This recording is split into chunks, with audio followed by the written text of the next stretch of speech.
On a gardé les petites allées et les hôtels particuliers. La mélodie est familière, mais quand on tend l'oreille, c'est de Chambéry qu'on parle. C'est votre vieille ville de Chambéry. La comptine populaire a été réécrite par l'auteure Bérengère Cournu.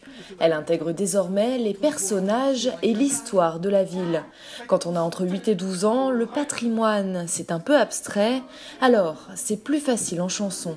La chanson, c'est un média donc, par lequel l'enfant il va mémoriser des éléments qu'on lui aura expliqués par un discours, une présentation. Et ça marche. Qu'est-ce que tu as appris ? Qu'il y avait une rivière qui passait sur Chambéry. Pour chanter Chambéry, ces jeunes venus de Haute-Savoie vont se rendre dans tous les lieux spécifiques à la vieille ville. L'ancien hôtel particulier de Cordon, la fontaine des éléphants.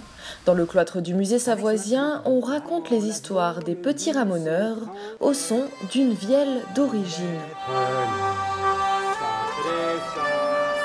Et cette vielle donc, a été faite par un Savoyard à la fin du XVIIIe siècle, en Haute-Maurienne.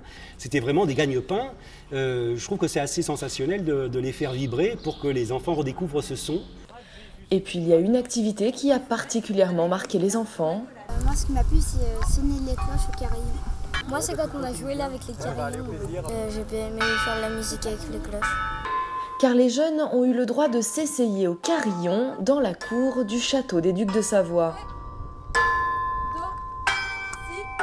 Cette visite guidée originale, intitulée « Journée porte du temps » est proposée par la FACIM, Fondation pour l'action culturelle en montagne, financée par le conseil départemental.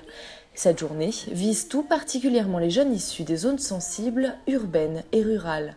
C'est une initiative du ministère de la Culture qui vise à faire venir le jeune public qui est éloigné de la culture et du patrimoine, à venir visiter des lieux patrimoniaux mais de manière ludique. Et quoi de plus ludique que d'être accompagné en musique par le clocher du château.